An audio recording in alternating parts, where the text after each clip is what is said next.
তো হে ভিউয়ার্স, কেমন আছেন সবাই? আশা করব সবাই ভালো আছেন। তো আজকে আমরা এক্সপ্লেন করছি স্ট্রিক টু দ্য স্ক্রিপ্ট মুভিটা। আর এই মুভিটা বানানো হয়েছে খুবই সুন্দর একটা গল্প নিয়ে। তো এই জন্য আমি বলবো ভিডিওটা শেষ পর্যন্ত দেখার জন্য, আর নয়তো অনেক কিছুই মিস করে ফেলবেন। তো চলুন কথা না বাড়িয়ে শুরু করি আজকের ভিডিও। তো এই গল্পে শুরু হয় মাউন্ট লিংজিয়ান থেকে, যেখানে আমাদের হিরো জিয়ানের সাথে ডিমন ম্যাগি ফাইট করার পরে এখন সে তার সাথে রোমান্স করতে চায়। আর এই সমস্ত ব্যাপারগুলো ওয়াং নামের একটা মেয়ে তরমুজ খেতে খেতে টিভিতে বসে দেখছিল। আর এদিকে আমরা দেখতে পারি যখনই জিয়ানকে ম্যাগি কিস করতে যাচ্ছিল তখনই হঠাৎই সে কারো একটা আওয়াজ শুনতে পারে। আর এরপরে যখনই সে পেছন দিকে তাকায় তখন সে দেখতে পারে ওয়াং নামের সেই মেয়েটা তার তরমুজ, রিমোট এবং সোফাটাকে নিয়ে সোজা চলে এসেছে টিভির দুনিয়াতে। এখন যখন ওয়াং এই ব্যাপারটা বুঝতে পারে তখন সে তো অনেক বেশি এক্সাইটেড ফিল করে, তবে ম্যাগি তার উপরে প্রচণ্ড রেগে যায়। সে তাকে মারার জন্য উঠে দাঁড়া হয় আর সে তার উপরে আক্রমণ করার ট্রাই করে, তবে তখনই ভুল করে ওয়াংয়ের হাতে পজ বাটনে চাপ পড়ে যায়, যেই জন্য এই পুরো সিচুয়েশনটা পজ হয়ে যায়। আর এই ব্যাপারটা দেখার পরে ওয়াং পুরো ব্যাপারটা ক্লিয়ারলি বুঝতে পারে। এখন সে এখানে মজা নেওয়ার জন্য বারবার করে ব্যাপারটাকে প্লে করছিল, আবারও পজ বাটনে চাপ দিয়ে স্টপ করে দিচ্ছিল। এমন করে সে বারবার করা শুরু করে, কারণ এমনটা করতে তার অনেক বেশি মজা লাগছিল। আর এরপরে ওয়াং ইয়নকে নিয়ে এখান থেকে বেরিয়ে চলে যায়। আর একটু পরে যখন ম্যাগি ব্যাপারটা বুঝতে পারে তখন সে তাদেরকে চারপাশে খোঁজা শুরু করে, তবে কোথায় তারা গায়েব হয়ে গেল সে বুঝতেই পারছিল না। আর অনেকটা দূরে আসার পরে যখন ওয়াং একটু বেশি ক্লান্ত হয়ে যায় তখন সে একটা গাছের নিচে বসে রেস্ট নেওয়ার ট্রাই করে। আর সে চিন্তা করা শুরু করে যে যদি এখন আমি বাস্তব দুনিয়াতে থাকতাম তাহলে আমি ফুড ডেলিভারি অ্যাপের মাধ্যমে ফুড অর্ডার করে আনতাম। এখন যেহেতু আমি এই দুনিয়াতে আছি আর এই দুনিয়াতে প্লে আর পজ বাটন কাজ করছে, তাহলে যদি আমি পাওয়ারটাকে অফ করে দিই তাহলে কি আমি আবারও আমার দুনিয়াতে ব্যাক করব? তবে যখন সে এমনটা করার ট্রাই করে তখন কোনো কাজই হয় না, বরং এইটার প্রভাব ওয়াংয়ের উপর একটু বেশিই পড়ে যায়। সে এখন মনে করছে যে ওয়াং তাকে সেভ করেছে, এই জন্য সে তার সাথে ফ্লার্টই করা শুরু করে আর সে তার সাথে উল্টাপাল্টা বিহেভ করা শুরু করে। আর তখন ওয়াং একটা পাথর নিয়ে তার মাথায় মেরে তাকে বেউস করে দিয়ে কোনো রকমে নিজেকে সেভ করে ফেলে। তবে এতক্ষণে এখানে মোয়াংয়ের ভাই জিয়াং চলে আসে, যে কিনা ওয়াংকে ডিমন মনে করে তার উপরে আক্রমণ করার জন্য আসে। তবে একেবারে শেষ মুহূর্তে ওয়াং রিমোটের পজ বাটনে চাপ দিয়ে তাকে স্টপ করে দেয়।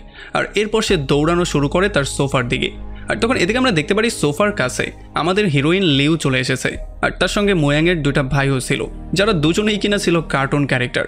আর এই সমস্ত ব্যাপারগুলো দেখার পরে এখন ওয়াংয়ের মনে হয় যে যদি আমার দুনিয়াতে আমার ব্যাক করতে হয় তাহলে এই নাটকের প্লটের সাথে একেবারেই কোনো কিছু করা যাবে না, মানে এই নাটকের প্লটটাকে একেবারেই ঘুরিয়ে দেওয়া যাবে না। এটা যেমন করে চলছে তেমন করেই চলতে দিতে হবে, তাহলে হয়তো আমি আমার দুনিয়াতে ব্যাক করতেও পারি। সে বলে যে আমি এটার ট্রেলার দেখেছিলাম যেখানে কিনা এই নায়িকা নায়ককে সেভ করার পরে তাদের প্রথম নজরেই নিজেদের মধ্যে প্রেম হয়ে যায়, এই জন্য সে গল্পটাকে আবারও আগের জায়গায় নেওয়ার ট্রাই করে। তবে যখন সে লিওকে এখান থেকে নিয়ে যাওয়ার ট্রাই করছিল তখনই এখানে জিয়াং চলে আসে। আসলে জিয়ান হচ্ছে তাদের মধ্যে সবচাইতে রাগী ভাই, এই জন্য যখনই ওয়াং তাকে দেখতে পারে তখন সে সোফার নিচে লুকিয়ে পড়ে। এখানে সে তার দুই ভাইকে মোয়াংয়ের কাছে যাওয়ার জন্য বলে, আর এরপর সে লিওকেই এখানে ডিমন মনে করে, এই জন্য সে তার উপরে আক্রমণ করার ট্রাই করে। তবে লিও তাকে ক্লিয়ার করে বলার ট্রাই করে যে আমি তো নর্মাল একজন মানুষ, আমি কোনো ডিমন টিমন না।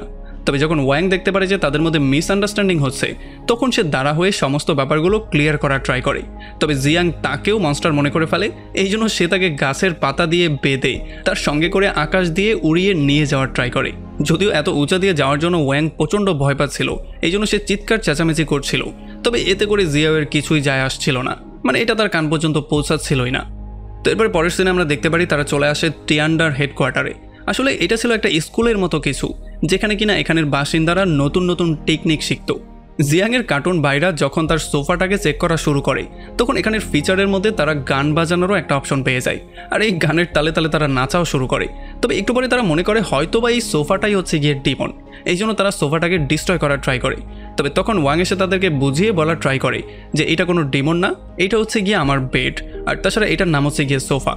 এরপরে যেহেতু তার ক্ষুধা লেগেছে এই জন্য সে তাদের কাছে খাবার দাবার চায়, তবে তারা ফুড ছাড়া কোনো কিছুই অফার করতে পারছিল না। তবে এখন আসলে ওয়াংয়ের মন চাচ্ছিল মাংস খাওয়ার জন্য। তবে তখনই এখানে জিয়াং চলে আসে, আর তার ভাইকে দেখার পরে তারা দুজন সেখান থেকে দৌড়ে পালিয়ে যায়। আর তাদেরকে আটকাতে গিয়ে যখনই ওয়াং মাটিতে পড়ে যাচ্ছিল তখনই জিয়াং এসে কোনো রকমে তাকে সেভ করে। আর এরপর সে তার চোখে চোখ রেখে বলে যে আমার ভাই মোয়াং বুঝতেই পারছে না যে তুমি কি আসলেই ডিমন নাকি অন্য কিছু, এই জন্য হতে পারে হয়তো তুমি ডিমন, আবার তুমি ডিমন নাও হতে পারো। এই ব্যাপারটা চেক করার জন্য আমি সবসময় তোমাকে নজরে নজরে রাখবো। আসলে এই যে মুভিটা চলছিল এটা ছিল পুরনো আমলের একটা মুভি, এই জন্য এখানের যেই ক্যারেক্টাররা ছিল তারা কখনো ডিজিটাল দুনিয়ার সাথে পরিচিতই ছিল না, এই জন্য তারা কখনো সোফাও দেখতে পায়নি, আর এই জন্যই তারা ওয়াংয়ের সোফাটাকে নতুন নতুন নামে ডাকছিল। আর এখানে টেকনোলজিগুলো দেখার পরে তাদের মনে হচ্ছিল এটা হয়তো বা ডিমন। আর তখন এখানে মোয়াং এসে তার সমস্ত ভাইদেরকে শান্ত থাকার জন্য বলে, আর তারা ওয়াংকে বুলি করা থেকে বিরত থাকার জন্য বলে। আসলে পাওয়ার বাটনে প্রেস করার পরে মোয়াংয়ের উপরে যেই প্রভাবটা পড়েছিল সেটা এখন আস্তে আস্তে করে দূর হয়ে যাচ্ছে। আর তাছাড়া তখন যেহেতু ওয়াং মাথায় একটা হেয়ার ব্যান্ড পরেছিল, এই জন্য পরবর্তীতে সেখানে মোয়াং সেই হেয়ার ব্যান্ডটা পেয়ে গিয়েছিল। এই জন্য এখন সে এই হেয়ার ব্যান্ডটা দেখিয়ে তাকে জিজ্ঞেস করে যে তুমি কি বলতে পারো এই জিনিসটা আসলে কি। এখন এইটা শোনার পরে ওয়াংয়ের মনে হয় যে যদি আমি এটা বলে দেই তাহলে এইটা নিয়ে না তারা আবার কোনো রকম কাণ্ড শুরু করে। এই জন্য সেটাকে চিনতে সরাসরি অস্বীকারই করে দেয়। সে বলে এটা আমি চিনি না। আর তখনই আমরা দেখতে পারি লিউ এখানে ধামাকাদার একটা এন্ট্রি নেয়। আর তখন মোয়াং তাকে ক্লিয়ার করে বলে যে লিউ আসলে সবসময়ই হিরো হতে চায়, তবে সে হচ্ছে খুবই হতভাগা একজন মানুষ। মানে সে যেখানেই যায় দুর্ভাগ্য তাকে ফলো করে সেই পর্যন্ত পৌঁছেই যায়। মানে দুর্ভাগ্য কখনোই তার পিছু ছাড়ে না। তবে তার স্পেশাল ব্যাপার ছিল সে প্রোটেকশন এবং ক্যালকুলেশনে খুবই এক্সপার্ট ছিল। তবে সে যা প্রেডিক্ট করতো সমস্ত প্রেডিকশন সবসময় উল্টোই হতো। মানে যদি সে খারাপ প্রেডিক্ট করে তাহলে সেটা ভালো হয়ে যেত, আর যদি সে ভালো প্রেডিক্ট করে তাহলে সেটা খারাপ হয়ে যায়। এখানে ওয়াংকে লিউ বলে যে তোমার কাছে যেহেতু কোনো ম্যাজিক্যাল পাওয়ার নেই এই জন্য তোমাকে লাইব্রেরির দেখাশোনা করতে হবে, আর নয়তোবা তুমি এখানে সার্ভাইভ করতে পারবে না। আর এরপর সে মোয়াংকে বলে যে লিকেও পারমিশন দিয়ে দেওয়া হয়েছে কারণ তার মধ্যে ইলেকট্রিক পাওয়ার আছে। এরপরে যখন ওয়াং লাইব্রেরিতে চলে আসে তখন সে একটা বৃদ্ধ লোকের সাথে মিট করে। আর এই বৃদ্ধ লোকটা তাকে তার আইডি কার্ড দেওয়ার সময় বলে যে এতদিন ধরে এটার দেখাশোনা আমিই করছিলাম, তবে এখন ফাইনালি আমি ফ্রি হয়ে গেলাম। এখন থেকে তুমি এটার দেখাশোনা করবে, আর আমি গেলাম আমার ওয়াইফের সাথে মিট করতে, কারণ আমার অনেকগুলো বাচ্চার জন্ম দেওয়া লাগবে। আর যখন ওয়াং দেখতে পারে যে এই বৃদ্ধ বয়সেও তার মধ্যে এত বেশি এনার্জি, তখন ওয়াং একটু বেশি শক্ট হয়ে যায়। তবে তখনই সে পাশে থেকে লি আর জিয়ার কথাবার্তা শুনতে পারে। আসলে জিয়া মোয়েংকে অনেক বেশি পছন্দ করতো, এই জন্য তার মনে হচ্ছিল যে হয়তোবা তাদের মধ্যে কোনো একটা ঝগড়া হচ্ছে। তবে যেহেতু তারা খুবই আস্তে আস্তে কথা বলছিল এই জন্য তাদের কথাগুলো তার কান পর্যন্ত পৌঁছাচ্ছিল না। এই জন্য কথাগুলোকে ক্লিয়ার করে শোনার জন্য ওয়াং রিমোট দিয়ে ভলিউম ইনক্রিজ করে দেয়। জিয়া ইউকে বলছিল যে তুমি কোনো কারণ ছাড়াই মিয়াংয়ের ঘরের মধ্যে কেন যাও, তোমার কি মনে হয় আমি কিছুই জানি না। আর এই সমস্ত কথাবার্তায় সে প্রচণ্ড রাগ করে যখনই ইউকে একটা চর মারতে যাচ্ছিল তখনই জিয়াং এসে তাকে সেখানে আটকে ফেলে। জিয়া তাকে বলে যে আমি তো এখানে শুধুমাত্র তাকে এখানের চালচলন শেখাচ্ছিলাম, এই জন্য তাকে একটু শাসনও করতে হচ্ছিল। তবে আসলে জিয়াও ইউর মধ্যে যেই পাওয়ারটা আছে সেইটা দেখতে চাচ্ছিল, এই জন্য সে তার সাথে বেয়াদবি করে কথাবার্তা বলছিল। আর এগুলোতে প্রচণ্ড রাগ করে ওয়াং চিৎকার করেই বলে ওঠে যে কীরকম বেয়াদব একটা লোক। আসলে তার মনে হচ্ছিল যে সে হয়তোবা টিভি দেখতে দেখতেই সমস্ত ব্যাপারগুলো বলছে, তবে সে এই ব্যাপারটা একেবারেই ভুলে গেছে যে সে তো এখন টিভির মধ্যেই চলে এসেছে। আর যেহেতু তার কথাগুলো এখানে সমস্ত ক্যারেক্টারগুলো শুনতে পাচ্ছিল এই জন্য জিয়াও প্রচণ্ড রাগ করে তার পাওয়ারের সাহায্যে তাকে পানিশমেন্ট দেওয়া শুরু করে। সে তার ফেসের মধ্যেও আক্রমণ করে দেয়। আর এই জন্য যেহেতু সে একটু বেশি হার্ট হয়ে যায় এই জন্য সে চিৎকার চেঁচামেচি করা শুরু করে। আর তখনই ওয়াং এই ব্যাপারটা রিয়েলাইজ করতে পারে যে যদি সে এই ওয়ার্ল্ডের মধ্যে হার্ট হতে পারে তাহলে তো এই ওয়ার্ল্ডের মধ্যে সে মরতেও পারে। আর এই জন্য সে বলে যে মা আমি যেই কোনো ওয়েতে বাসায় ব্যাক করতে চাই। তবে তখনই এখানে মোয়াও এসে ওয়াংকে সেভ করে আর সে জিয়াওয়ের পাওয়ার থেকে তাকে ফ্রি করে দেয়।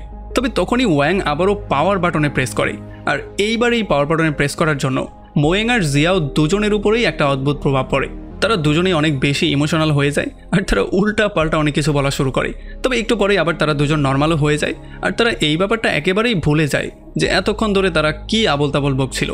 তবে এই সমস্ত ব্যাপারগুলো যখন ওয়াং দেখতে পারে তখন সে বুঝতে পারে যে পাওয়ার বাটনের মাধ্যমে সে ঘরে ব্যাক করতে না পারলেও সে এই পাওয়ার বাটনের মাধ্যমে তাদের স্ক্রিপ্টটাকে পরিবর্তন করতে পারবে। ওয়াং যেহেতু জিয়াওয়ের উপরে প্রচণ্ড রাগ করেছিল এই জন্য সে এখানে ব্যাপারটাকে পজ করে সোজা গিয়ে জিয়াওয়ের মুখের উপর একটা পাঞ্চ করে দেয়, যেই জন্য তার চোখটা পুরো কালো হয়ে যায়। আর যখন সে আবারও প্লে করে তখন সবাই তার চোখটা দেখার পরে পুরোপুরি শকড হয়ে যায়। আর যেহেতু জিয়াও ব্যথা অনুভব করছিল এই জন্য তাদের সবারই মনে হয় হয়তোবা এই কাজটা কোনো ডিমনের কাজ। তবে আসলে আশেপাশে তারা কোনো ডিমনকেই খুঁজে পায় না। আর এরপরে ওয়াং এখান থেকে সোজা লাইব্রেরিতে চলে আসে আর রাতের বেলায় তার সোফায় সুন্দর একটা ঘুম দেয়। তবে মধ্যরাতেই সে আবার ঘুম থেকে উঠে যায় আর লাইব্রেরির মধ্যে থাকা গুপ্তধনটা খুঁজে বের করার ট্রাই করে, কারণ প্রত্যেকটা মুভির মধ্যে লাইব্রেরির মধ্যে একটা সিক্রেট দরজা থাকে যেই দরজা দিয়ে সোজা গুপ্তধনের কাছ পর্যন্ত পৌঁছানো যায়। তবে এরপরে যখন সে বাইরে বের হয় তখন সে দেখতে পারে জিয়াও এখানে প্রার্থনা করছিল। আসলে সে এখানে গডকে নানান রকমের খাবার দাবার অফার করছিল আর তাকে অনেক বেশি থ্যাংক ইউ জানাচ্ছিল।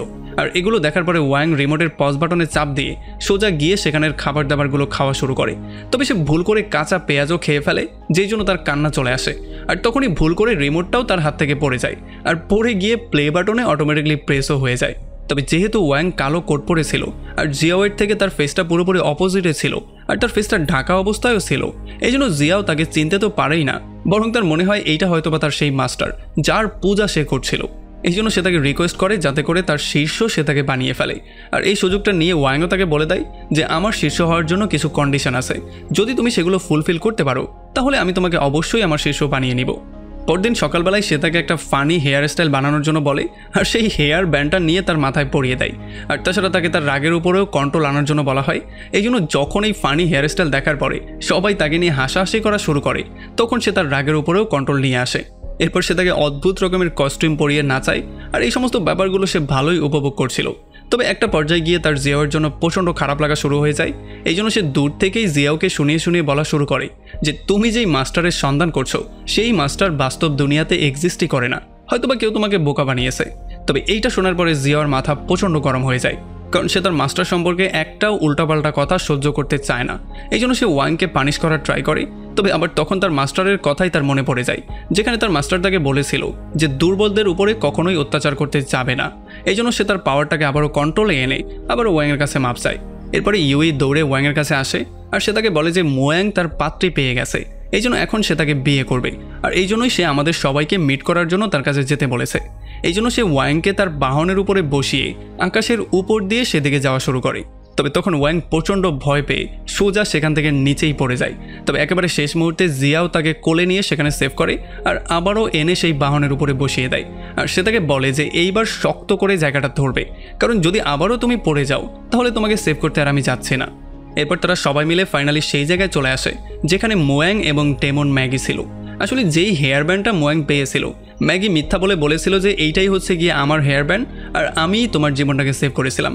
এই জন্য এখন মোয়াং তার প্রেমে পড়ে গেছে, আর এই জন্যই সে তাকে এখন বিয়ে করতে চায়। এখানে ওয়াং তাদের সবাইকে বলে যে এই মেয়েটাই হচ্ছে গিয়ে ডেমন, তবে তার কথায় কেউ বিশ্বাসই করছিল না। এরপর তারা সবাই গিয়ে তার সঙ্গে মিট করে। তবে তখন ম্যাগি মাথা ব্যথার বাহানা করে সেখান থেকে পালিয়ে যাওয়ার ট্রাই করে। তবে এই ব্যাপারটা ওয়াংয়ের একেবারেই পছন্দ হয় না, কারণ মোয়াংয়ের সাথে বিয়েটা ম্যাগির না, হওয়ার কথা ছিল ইউর, কারণ এই গল্পের নায়িকা হচ্ছে গিয়ে ইউই। এই জন্য ইউইয়েরই নায়কের পাশে থাকার কথা। এই জন্য ওয়াং প্রচণ্ড রাগ করে ম্যাগির দিকে রিমোটটাকে ধরে পাওয়ার বাটনে প্রেস করে দেয়, যেই জন্য ম্যাগির মাথা উল্টাপাল্টা কাজ করা শুরু করে। সেই সোজা মোয়াংকে ফ্রেন্ড জোনেই ফেলে দেয়। তবে আবার যখন সে হুঁশে আসে তখন সে তার নাটকটাকে আবারও আগের মতো শুরু করে। তবে যেহেতু জিয়াও মোয়াংকে অনেক বেশি পছন্দ করতো, এই জন্য ওয়াং চলে আসে সরাসরি জিয়ার সঙ্গে মিট করতে। আর সে তাকে বলে যে এখানে শুধুমাত্র তুমিই হচ্ছে একমাত্র মেয়ে যে কিনা মোয়াংয়ের ওয়াইফ হওয়ার যোগ্য। আর এমনটা সে কি করে করতে পারে? সে কোথা থেকে একটা মেয়েকে ধরে এনে কি করে বিয়ে করতে পারে? আসলে এটার পেছনে কোনো কারণ থাকতে পারে। এই জন্য তোমার উচিত ম্যাগের উপরে সবসময় নজর রাখা, আর সে কি উদ্দেশ্য নিয়ে এখানে এসেছে এই ব্যাপারটাকে সবার সামনে উন্মোচিত করা। আর যখনই জিয়া এখান থেকে চলে যায় তখনই এখানে জিয়াও চলে আসে, আর সে তাকে বলে যে আসলে আমি তোমাদের সমস্ত কথাগুলো শুনে ফেলেছি। তোমাকে দেখে তো খুবই নিষ্পাপ মনে হয়, তবে তোমার মনের মধ্যে যে এত প্যাচগোজ সেই ব্যাপারটা আমি এগুলো না শুনলে বুঝতাম না। এরপরে মোয়াংয়ের সামনে জিয়া এবং ম্যাগি একে অন্যকে অপমান করা শুরু করে, আর এই সুযোগে ওয়াংও জিয়ার পক্ষ নেয়। আর এগুলো দেখার পরে ম্যাগি মোয়াংকে বলে যে তারা দুজন হচ্ছে গিয়ে খুবই চালাক মাল, তাদের সঙ্গে কখনোই কথার মাধ্যমে আমি পারবো না, সো আমি স্যারেন্ডার করছি, আমি এখান থেকে চলে যাচ্ছি। আর এরপর সে মাথা ঘোরানোর নাটক করে পড়ে যাওয়ার ট্রাই করে, আর তখন মোয়াং তাকে ধরে ফেলে। আর এই সমস্ত ব্যাপারগুলো দেখার পরে ওয়াং এটা ক্লিয়ারলি বুঝতে পারে যে আসলে ম্যাগিও হচ্ছে খুবই চালাক মাল, মানে সে নাটক করছে, সে যেন কিছুই জানে না। এই জন্য সে যেই কোনো ওয়েতে চাচ্ছিল তার আসল চেহারাটা সবার সামনে উন্মোচিত করতে। আর এদিকে রুমের মধ্যে ম্যাগি একটা ডার্ক পার্পল কালারের বাটারফ্লাইয়ের মাধ্যমে মোয়াংকে তার বশে নিয়ে বলে যে যেহেতু তুমিও আমাকে পছন্দ করো আর আমিও তোমাকে পছন্দ করি, তাহলে কেননা তোমার সোলটাই আমি নিয়ে নেই। আর তখনই বাইরে ওয়াংয়ের নজর পড়ে সেই বাটারফ্লাইগুলোর উপরে, আর জিয়াং এটা দেখার পরে ক্লিয়ারলি বুঝতে পারে যে এটা হচ্ছে গিয়ে ডেমনিক বাটারফ্লাই। এই জন্য সে তার পাওয়ারের মাধ্যমে সেই বাটারফ্লাইগুলোকে মারার ট্রাই করে। তবে তাদেরকে মারতে গিয়ে তার হাতের মধ্যে অনেকটা জখম হয়ে যায়। তবে পরবর্তীতে সেই জখমগুলোকেও তার পাওয়ারের মাধ্যমে ঠিক করে ফেলে। আর এখন যেহেতু সে বুঝে গিয়েছে যে এই সমস্ত ব্যাপারগুলো হয়তো ম্যাগির জন্যই হচ্ছে, এই জন্য সে সেখানে গিয়ে ব্যাপারটাকে চেক করার ট্রাই করে। আর তখন ঘরের মধ্যে ম্যাগি মোয়াংকে কিস করে তার সোলটা যখনই নেয়ার ট্রাই করছিল তখনই ইউ একটা ফুল নিয়ে সেখানে দৌড়ে চলে আসে, আর তার পেছন পেছন ওয়াংও এখানে দৌড়ে চলে আসে। তবে যখন জিয়াও যাওয়ার ট্রাই করছিল তখন সে আর ভেতরে ঢুকতে পারে না, কারণ ম্যাগি চারপাশে একটা প্রোটেক্টিভ লেয়ার বানিয়ে দিয়েছিল। আর তখন মধ্যে ইউ এই ব্যাপারটা নোটিস করে যে মোয়াং বারবার করে একটা কথাই বলছিল। আর যখন এটা সম্পর্কে সে ম্যাগিকে জিজ্ঞেস করে তখন ম্যাগি তার কাছে এই সমস্ত ব্যাপারটা ক্লিয়ার করে বলে দেয়। সে বলে যে আসলে এখন মোয়াং হচ্ছে গিয়ে আমার পোশাক কুকুর, আমি যেমনটা বলবো সে তেমনটাই করবে, আর তাছাড়া আমি ডেমন সি জিয়াওয়ের জন্য কাজ করি। তবে যখন ইউ এই ব্যাপারটা শুনতে পারে তখন তার মাথা প্রচণ্ড গরম হয়ে যায়, এই জন্য সে ম্যাগিকে মারার ট্রাই করে। তবে ম্যাগি তাকে ইলেকট্রিক শক দেওয়া শুরু করে, আর এরপরে ওয়াং কোনো রকমে ইউকে সেখান থেকে বাইরে বের করে নিয়ে আসে। তবে তখনই তারা দেখতে পারে চারপাশটা কালো অন্ধকার হয়ে যাচ্ছে। কোনো রকমে ওয়াং তো সিকিউরিটি লেয়ার থেকে বাইরে বেরিয়ে যায়, তবে ইউ সেই লেয়ারের মধ্যেই আটকা পড়ে যায়। একটু পরে এখানে মোয়াং চলে আসে আর সেই ইউ এর গলার টিপে তাকে মেরে ফেলার ট্রাই করে। আসলে এখন সে ম্যাগির বসে এসে ম্যাগি যা বলছে সেই সমস্ত কাজগুলোই করার ট্রাই করছে। আর তখন ম্যাগি এসে ইউ এর কাছে সমস্ত ব্যাপারটাকে রিভিল করে বলে দেয়। সে বলে যে আসলে আমি মোয়াংয়ের জীবন সেভ করিনি, আমি আসলে তার জীবনটা সেভ করার নাটক করছিলাম। আর যখন মোয়াং এটা শুনতে পারে তখন সে ইউর গলাটা ছেড়ে দেয়, আর সেও এই ব্যাপারটা রিভিল করে বলে যে আমিও তো তোমার বসে আসার নাটক করছিলাম। আর এই জন্য এখন যখনই সে ম্যাগির উপরে আক্রমণ করতে যাচ্ছিল তখনই হঠাৎ করে ম্যাগি কোথায় যেন গায়েব হয়ে যায়। এরপরে মোয়াং লিউকে বলে যে আমি তো ম্যাগিকে পছন্দ এই জন্য করেছিলাম আর তার বসে আসার নাটকটা এই জন্য করছিলাম কারণ আমি চাচ্ছিলাম যে আমার রিয়েল সোলমেটের সাথে যাতে সে আমাকে মিট করিয়ে দেয়। তবে এগুলো করেও আসলে কোনো লাভ হয়নি, কারণ আমি আমার রিয়েল সোলমেটকে পাইনি, মানে যে সেই ব্যান্ডটার মালিক তাকে আমি পাইনি। আর এগুলো শোনার পরে ওয়েং পুরোপুরি শক্ট হয়ে যায়। সে চিন্তা করে যে মোয়াং এতগুলো নাটক করেছে শুধুমাত্র তাকে খুঁজে বের করার জন্য। আর তাছাড়া লিউ এটা প্রেডিকশন করেছে যে মোয়াং এই কাজগুলো এই জন্য করেছে কারণ সে ফেভারটাকে রিটার্ন করতে চায়। তবে যেহেতু লিউর প্রেডিকশন সবসময় উল্টা হয়, তার মানে এইটা আমরা ক্লিয়ারলি বুঝতে পারি যে হয়তোবা মোয়াংয়ের এই নাটকের পেছনে অন্য কোনো রহস্যই লুকিয়ে আছে। এখন সেটা কি সেটা তো আমরা জানি না, তবে হয়তো আমরা সামনে জানতেও পারি। আর এদিকে ওয়াং এই সমস্ত ব্যাপারগুলো চিন্তা করা শুরু করে যে আসলে সে আমাকে কেন খুঁজে বের করার ট্রাই করছিল, আমি কি তার কোনো উইক সাইড দেখে ফেলেছি যেই জন্য সে আমাকে মারতে চায়। আর এই সমস্ত উল্টাপাল্টা চিন্তা করেই সে অনেকটা টাইম পার করে দেয়। আর যখন জিয়াও এখানে আসে তাকে আবারও হেডকোয়ার্টারে ফিরিয়ে নেওয়ার জন্য, তখন সে বলে যে অনেকক্ষণ ধরে বসে থাকার জন্য আমার পাটা পুরোপুরি অপস হয়ে গেছে। আর এটা শোনার পরে জিয়াও তাকে কোলে করে নিয়ে সোজা হেডকোয়ার্টারের দিকে রওনা দেয়। জার্নির মধ্যে রাস্তায় ওয়াং ঘুমিয়ে পড়ে, আর তখন জিয়াও তার ব্যাপারে সমস্ত ছোট ছোট ব্যাপারগুলো নোটিস করা শুরু করে। আর এই সমস্ত ব্যাপারগুলোর জন্য তার হার্টবিট অনেক বেশি বেড়ে যায়। তবে জিয়াও এই ব্যাপারটা বুঝতেই পারছিল না যে তার হার্টবিট কেন বেড়ে যাচ্ছে। তো এরপরে যখন তারা হেডকোয়ার্টারে চলে আসে তখন জিয়াং তাকে একটা সবুজ পাথর দেয়। আসলে এই পাথরটা একটা জিপিএস এর মতো কাজ করতো, আর জিয়াং তাকে এটা এই জন্য দিয়েছে যাতে করে ভবিষ্যতে যদি সে কোনো বিপদের মধ্যে পড়ে যায় তাহলে জিয়াং যাতে বুঝতে পেরে সেই পর্যন্ত এসে তাকে শেষ মুহূর্তে সেভ করতে পারে। আর এদিকে আমরা দেখতে পারি ডেমন হাউসের মধ্যে ডেমন জিয়াও ম্যাগির উপরে প্রচণ্ড রাগ করেছিল, কারণ ম্যাগি ছোট একটা টাস্কও কমপ্লিট করতে পারেনি। আর এটার জন্য ম্যাগিও প্রচণ্ড আপসেট হয়েছিল, আর সে তার কাছে মাপসে বলে যে আমি আসলে শত্রুকে দুর্বল মনে করেছিলাম, এটাই ছিল আমার সবচেয়ে বড় ভুল। এখন এই ভুলের জন্য আপনি চাইলে আমাকে শাস্তিও দিতে পারেন। আর তখন এদিকে আমরা দেখতে পারি হেডকোয়ার্টারে একটা ফুড ফেস্টিভ্যালের আয়োজন করা হয়, যেখানে এন্ট্রি নেওয়ার জন্য 88 টাকার দরকার ছিল। আর এগুলো দেখার পরে ওয়াংয়ের মনে পড়ে যে যখন সে রিয়েল দুনিয়া থেকে সোজা টিভির দুনিয়াতে চলে এসেছিল তখন সে তরমুজ খাচ্ছিল। এখন যদি সেই ফুড ফেস্টিভ্যালে গিয়ে তরমুজ খাওয়া শুরু করে তাহলে হয়তোবা সে আবারও রিয়েল ওয়ার্ল্ডে ব্যাকও করতে পারে। তবে আসলে তার এই প্ল্যানিংয়ে কোনো লাভই হয় না, কারণ এখানে যখন সে গিয়ে ফুড খোঁজার ট্রাই করে তখন এখানে সে একটা তরমুজও পায় না। এখানে সমস্ত ফুডই ছিল তবে কোনো তরমুজই ছিল না। আর এই জন্য ওয়াং চিন্তা করা শুরু করে যে এখানে সমস্ত ফুড আছে কিন্তু তরমুজ নেই, তার মানে কি এখানে তরমুজ পাওয়াই যায় না। আর এদিকে জিয়ার মনের মধ্যে বারবার করে ওয়াংয়ের চিন্তাভাবনা আসছিল, যাতে করে সে একটু বেশি হ্যাপিও ফিল করছিল। তবে সে এই ব্যাপারটা বুঝতে পারছিল না যে বারবার করে তার মনের মধ্যে তার চিন্তাভাবনাই কেন আসছে। আর এদিকে ওয়াং বসে বসে জিয়াওয়ের দেয়া জাদুকরি ফল খাচ্ছিল আর চিন্তা করছিল যে আমি কি আসলেই রিয়েল ওয়ার্ল্ডে ব্যাক করতে পারবো। আমি যদি রিয়েল ওয়ার্ল্ডে ব্যাক করতে না পারি তাহলে এখানে আমার সাথে কি হবে। আর যদি এমনটা হয় যে এখানে টাইমিং আর রিয়েল ওয়ার্ল্ডের টাইমিং অনেকটা ডিফারেন্ট হয়, মানে রিয়েল ওয়ার্ল্ড অনেকটা ফাস্ট হয়, এখানে কাটানো একদিনের জন্য সেখানে কয়েকটা বছর পেরিয়ে যায়, তাহলে যদি আমি রিয়েল ওয়ার্ল্ডে ব্যাক করেও ফেলি তাহলে কি আমি অনেকটা বড় হয়ে যাব। এখন এই সমস্ত ব্যাপারগুলো চিন্তা করে যখনই সে ফলটা খেতে যাচ্ছিল তখনই জিয়াও এসে ফলটা খাওয়ার সময় তাকে ধরে ফেলে। আর সে তাকে কোয়েশ্চেন করা শুরু করে যে এই ফলটা তো আমি আমার মাস্টারকে গিফট করেছিলাম, এই ফলটা তুমি কোথায় পেয়েছো। আর এগুলো শোনার পরে এখন ওয়াংও বুঝতে পারছিল না সে কি বলবে বা কি বলা উচিত। আর জিয়াওয়েরও এই ব্যাপারগুলো নিয়ে সন্দেহ হওয়া শুরু হয়ে যায়। সে চিন্তা করছিল যে ওয়াংই কি তার মাস্টার কিনা। তবে তার এইটাও সন্দেহ হয় যে ওয়াং তো হচ্ছে একজন মর্টাল কি করে তার মাস্টার হতে পারে। আবার সে এইটাও চিন্তা করে যে এমনটা কি হয়েছে কিনা যে ওয়াংয়ের শরীরের সাথে আমার মাস্টারের সোলটা পুরোপুরি কানেক্ট হয়ে গেছে। এই জন্য এই সমস্ত ব্যাপারে কথাবার্তা বলতে সে সোজা চলে আসে তার বাবার কাছে। তখন তার বাবা তাকে বলে যে মাঝে মধ্যে এমনটা হয়ে যায় যে মাস্টারের মৃত্যুর পরে মাস্টারের সোলটা সরাসরি কোনো সাধারণ মানুষের শরীরের মধ্যে গিয়ে ঢুকে আর সেই সাধারণ মানুষের শরীরের মধ্যেই বাস করা শুরু করে। আর যদি এমন সিচুয়েশন চলে আসে তাহলে তখন এইটা করাই উচিত হবে যে সেই সোলটাকে সেই শরীরটার উপরে পুরো কন্ট্রোল নেওয়ার জন্য ওয়েট করতে হবে। আর এগুলো শোনার পরে জিয়াওয়ের মাথাও পুরো ঘুরে যায়, সে এখন বুঝতেই পারছে না সে করবে কি। আর এদিকে ওয়াংও সোল অ্যাটাচমেন্ট সম্পর্কে জানতে চাচ্ছিল, এই জন্য সে রিমোটের মাধ্যমে ফিউচারের সিনটা দেখে নেয় যাতে করে সে সোল অ্যাটাচমেন্ট সম্পর্কে সমস্ত ব্যাপারগুলো ক্লিয়ার হয়ে যায়। আর তখন ওয়াং চিন্তা করা শুরু করে যে আমি পড়ালেখা করেছি মিউজিক নিয়ে, কিন্তু এখানে আমাকে অ্যাক্টিংও করতে হচ্ছে। এখন আমাকে জিয়াওয়ের সামনে দুইটা আলাদা আলাদা পার্সোনালিটি হয়ে অ্যাক্টিং করতে হবে যাতে করে জিয়াও চিন্তা করে যে আমার মধ্যেই তার মাস্টারের সোল আছে। এই জন্য পরদিন সকালবেলা সে গিয়ে জিয়াওয়ের কাছে বলে যে এখন আমাকে গিয়ে মাস্টারের সাথে যেই কোনো ওয়েতে মিট করতে হবে। কালকে রাতের বেলায় যেহেতু আমি ঘুমাতে পারিনি এই জন্য আমি এখন অ্যাক্টিভও থাকতে পারছি না, আমি মাস্টারের সঙ্গে কী করে মিট করবো এটা বুঝতেও পারছি না। আর তখন জিয়াও তাকে বলে যে তুমি মাস্টারকে গিয়ে এই ব্যাপারটা ক্লিয়ার করে বলবে যে মাস্টারের সোল এবং তোমার সোল দুইটা সোলকে বাঁচানোর একটা রাস্তা আমি বের করে ফেলবো। তো এরপরে আমরা দেখতে পারি মোয়াং হর্নডিং ব্যাটেলের জন্য যাওয়ার প্রিপারেশন নিচ্ছিল। আসলে হর্নডিং ব্যাটেল হচ্ছে গিয়ে এমন একটা ব্যাটেল যেখানে তার অপোজিশনে ফাইট করবে ডিমন ওয়ার্ল্ডের লোক। আর এই ফাইটটা যে উইন করবে সে পুরোটা বছর অনেক ভালো ভালো এবং ফ্রেশ খাবার পাবে। আর আমরা জানতে পারি প্রত্যেক বছর এই ব্যাটেলটা মোয়াংই উইন করে, কিন্তু এদিকে ডিমন ওয়ার্ল্ডে তারা এই ব্যাপারটা নিয়ে প্রচণ্ড রাগ করেছিল, কারণ তারা যে কোনো ওয়েতে এইবারের কন্টেস্টটা উইন করতে চাইছিল। যদি এইবার তাদেরকে চিটিংও করতে হয় তারা সেইটাও করতে রাজি ছিল। আর এদিকে মোয়াং এইবার এই কন্টেস্টে পার্টিসিপেট করার জন্য তার সমস্ত বন্ধুবান্ধবকে নিয়ে চলে আসে। আর রাস্তায় লিও প্রেডিকশন দেয় যে তারা খুব জলদি হংড্যাং ব্যাটল গ্রাউন্ডে চলে যাবে। আর এতে করে মোয়াং এটা ক্লিয়ারলি বুঝতে পারে যে এখন তো এইটার উল্টাই হতে যাচ্ছে।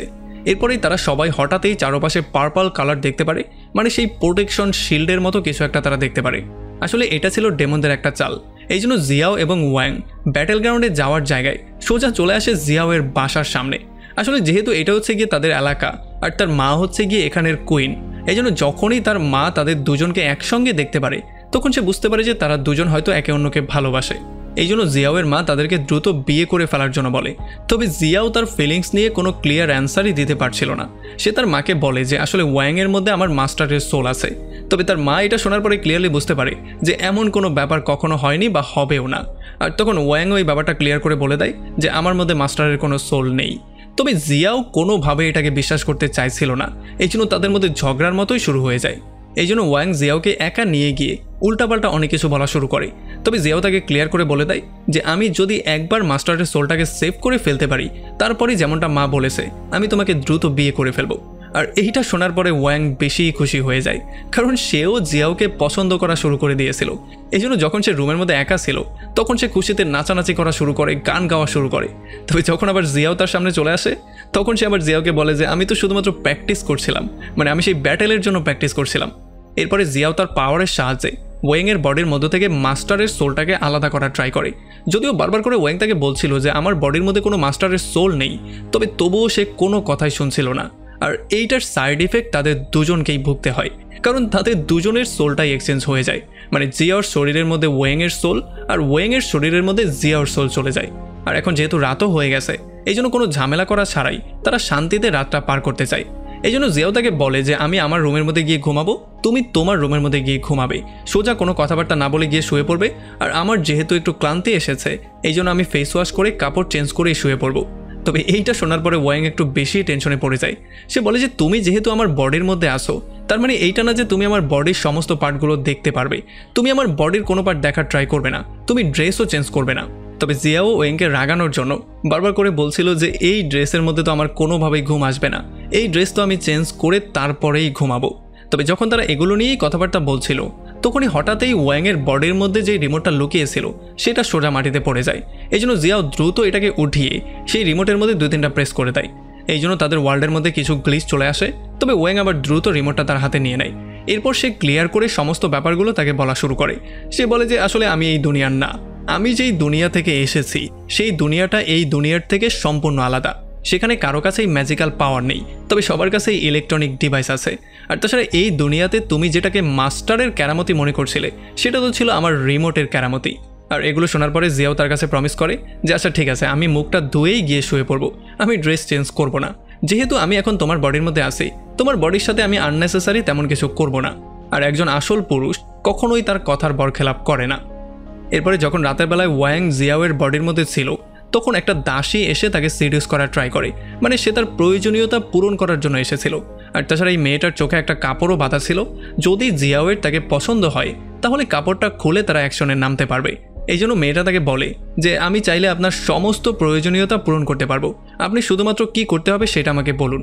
তবে এখন যেহেতু জিয়াওয়ের বডির মধ্যে ওয়েংয়ের সোল ছিল, এই জন্য সেই মেয়েটার সাথে উল্টাপাল্টা কিছু না করে তাকে দিয়ে তার পিঠ মালিশ করানো শুরু করে, যেই জন্য এই মেয়েটা খুব জলদি ক্লান্ত হয়ে যায়। তবে তখনই আমরা দেখতে পারি চারপাশে আবারও সেই পার্পল কালারগুলো চলে আসে আর তাদের স্কিনের মধ্যে গ্লিচও আসা শুরু হয়ে যায়। আর এগুলোর জন্য এখন জিয়াও আর ওয়েং একে অন্যের কাছে আসতে চায়। তবে তখনই তাদের দুজনের আত্মা আবারও যার যার বডির মধ্যে শিফট হয়ে যায়। আর তখনই এখানে ম্যাগি এসে ওয়াংকেও ধরে ফেলে।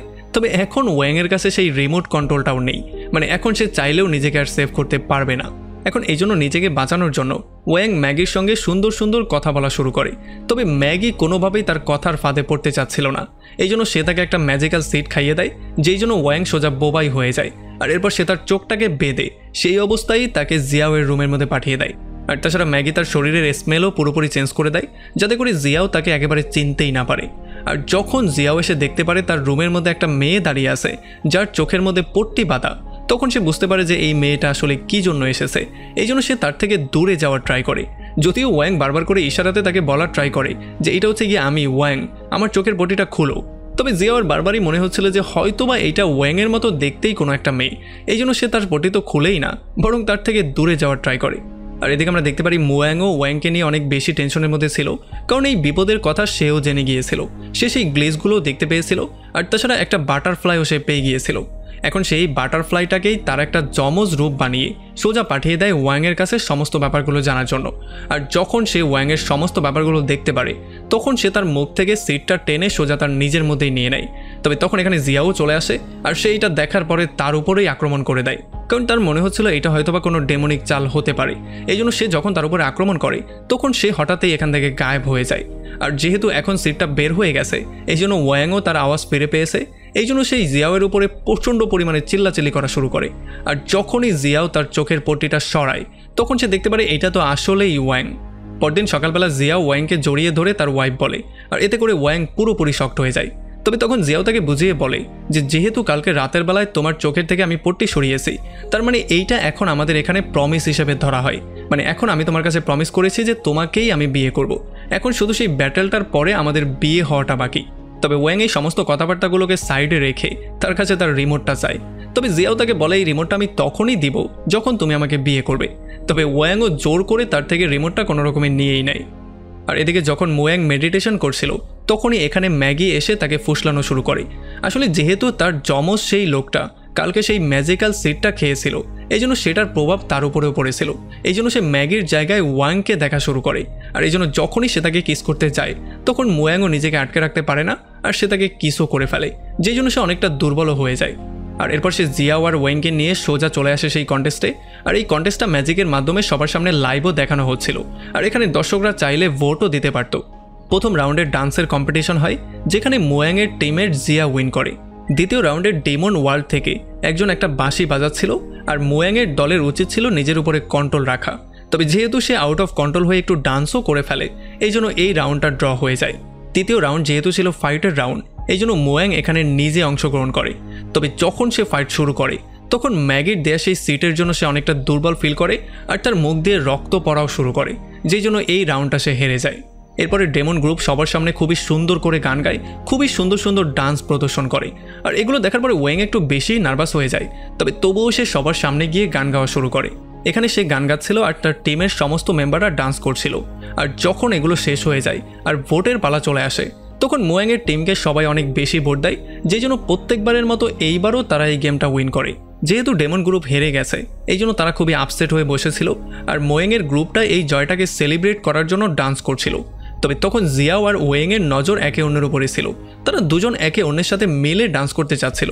তবে তখনই ওয়াং এই ব্যাপারটা রিয়েলাইজ করে যে সে টিভির দুনিয়া থেকে আসল দুনিয়াতে ব্যাক করে ফেলেছে। এখানে সে ঠিক সেই রকম করে বসেই তরমুজ খাচ্ছিল, আর টিভির মধ্যে এখনও জিয়াও ওয়াংকেই খুঁজছিল। ওয়াং বাইরে বসে বুঝতেই পারছিল না যে যা কিছুই হয়ে গেল সেগুলো কি আসলেই বাস্তব ছিল নাকি সেগুলো তার স্বপ্ন ছিল, কারণ এখনও তার হাতে সেই তরমুজটাই ছিল যেটা এখনও সে খেয়ে শেষ করতে পারেনি। তবে এখানেই কোয়েশ্চেনটা চলে আসে যে যদি এই সমস্ত ব্যাপারগুলো স্বপ্নই হয় তাহলে টিভির মধ্যে কেন জিয়া ওয়েংকে খুঁজছিল। আর এমনই একটা ইন্টারেস্টিং পয়েন্টে এই পুরো মুভিটা এখানেই শেষ হয়ে যায়। তো আমাকে কমেন্ট করে জানান যে এমন আরও মুভি আপনারা চান কিনা। যদি এইটা ভালো লাগে তাহলে অবশ্যই একটা লাইক করবেন, আর যদি এখন পর্যন্ত আমাদের চ্যানেলে সাবস্ক্রাইব করে না থাকেন তাহলে প্লিজ করে ফেলুন। তো আমাদের দেখা হবে অন্য কোনো ভিডিওতে অন্য কোনো একদিন। Till then, take care.